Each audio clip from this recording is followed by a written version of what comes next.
Salahuddin, how are you, buddy? Old pal of mine. How you doing, Samuel You got Jackson? Well, yeah. Jackson. You got animated last time when that last Muslim was here. We and me are having a good conversation. Now I'm confused, and because I thought you're Sunni Muslim, but you're not.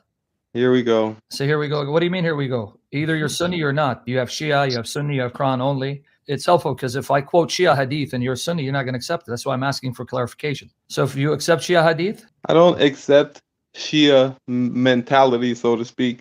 What I accept is that they have certain documents in their possession that are historical okay.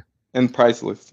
Yeah, no, I'm just trying to understand what your position is, because obviously you have a unique position, you admit, because the Salafi Muslims don't agree with what you were saying. That's why I'm asking. So I don't know I know you're a Muslim, and either you belong to a sect and agree what they say, or you're just a Muslim who takes what he wants here and there. That's why I'm asking. I'm not here to attack you, because I'm baffled. This is the first time I've heard someone whom I thought was a Sunni that said the things you said. That's what I'm asking. I don't know what picture you're trying to paint, but I take the approach of being someone who is educated in a system where I look for facts and I look for what we call the scientific method, so to speak.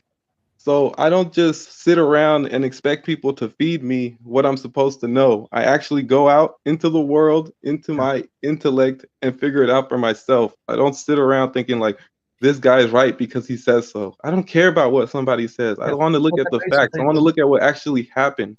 Okay, well, then basically, then you are one of those that you will decide what's true, what's not. That's the point. So you don't fall under Sunni or Shia. That's it. See, that's simple.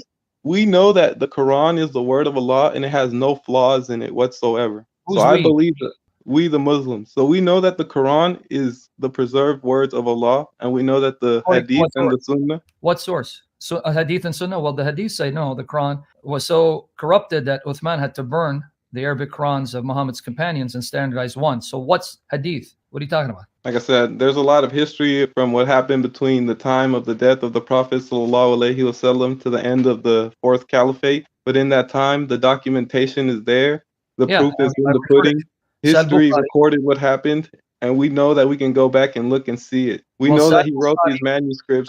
We know that they exist, so we can go back and look at them because they're preserved on vellum. Bukhari, I'm giving you your documentation. We can get it online, sunnah.com. Sahih Bukhari, volume 6, 509, 510. The documentation referring to says that the Quran was not perfectly because the Quran that was in circulation, written down by Muhammad's companions, were so different and contradictory that the Muslims almost came to civil war and were almost about to kill each other, which is why Hudhayfa, this is Sahih Bukhari, volume 6, number 510, says to Uthman, do something before the Ummah becomes divided like the Jews and Christians over the book. So Uthman ordered Zayd and 3 others to take the copy of the Quran that was in Hafsa's possession, which was the copy that Abu Bakr commissioned during his caliphate, make copies from that one, and then ordered all the other Qurans written down by Muhammad's companions to be destroyed. So I don't know. That's great. Are you okay with it? If it was the Hafs, then yeah, because that's the original one. That's the one everyone agreed upon. The one that they had in her house was the main one. No, that was in 1924, or in Cairo. Not the Hafs. I mean the what's her name again? Hafsa, you mean? Yeah, exactly. Not everyone agreed with that. Abdullah bin Masud said no. Man, get out of here. Just stop. Just stop. No, you need to stop because you're now a joke. Because I'm going to give you. You want me to give you hadith? No, man. You know how many people were involved in that? Just stop. Uthman and Zayd only. And then Abdullah bin Masud, Ubay bin Ka'b, others did not agree. So you need to stop because you're going to embarrass yourself. You know who did agree? Imam Ali alayhi salam. So that's all I care about because that's the only person who knows. Yeah, no. The Shia say you're full of it. They'll stuff you with camel urine. Just stop it. Even sallallahu alayhi wa sallam. Where'd you get that from? Sallallahu alayhi wa sallam. Where'd you get that phrase from? At the end of the day, you know what's funny? We actually have the manuscript in the flesh, so we can touch it with our hands. No, you don't, because the manuscripts you have, they're full of variant readings. Give me one. But guess what? They're still there, buddy. You can actually see it. You can actually pick it up with your hands and hold it in your hand. Derek, what's going on, man? Like you're not usually like this, you know? Because it's like you can actually go pick it up with your hands and read it with your own face. The 1924 Cairo edition. That Quran Arabic. The guy's a clown, man. He's being stupid. Yeah. We have a preserved, carbon dated manuscript. Derek's talk. Derek, you're tripping out, man. Like I A preserved carbon-dated manuscript. You Name see it. what happens with this stuff, man. So hold on, we got a super chat here, man. Let's hey Sam and Avery does. I'm gonna leave you because this guy is acting like a kid now. It's a question for you. Yeah, question so for just you. not as well say or something. Just go. Yeah. Yeah. It's a question. It's a question for you, Sam. Now, Amen, by the way, amen. here's an article for you. This one is to show you that the Arabic Quran that they read in the mosque is the one that came from Al-Azhar, where they standardized Hafs. So his Arabic Quran goes no further than 1924. So I just gave you an article on that.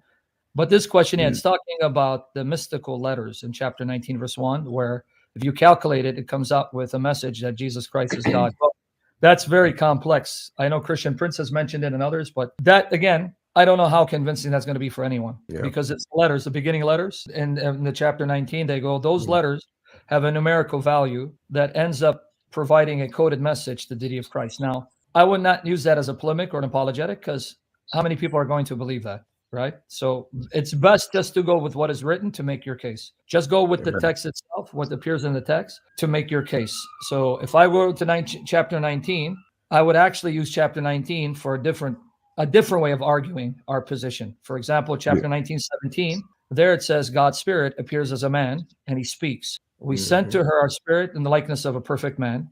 And then in 19:19, the spirit says, I'm only a messenger of your Lord to bestow on you, to give you, I will cause you to conceive a faultless son. So basically, you have God and his spirit who are distinct, and yet the spirit subject to God creates and gives life, and he's going to cause Mary to conceive a faultless son. And that's why the man just left. See? Of course. So anyway, you got this link. I just was asking because this was, if he's a Sunni, man, I'm surprised at some of the things he's saying. So this guy, what you're dealing with, he's not a Sunni, he's not a Shia. He's a cafeteria Muslim. He takes what he wants and rejects what he wants. Yeah, right? So exactly. That, no, thank you. I don't want this. So he doesn't represent anyone but himself. So he's his own scholar. He's his own ummah. So just let you know.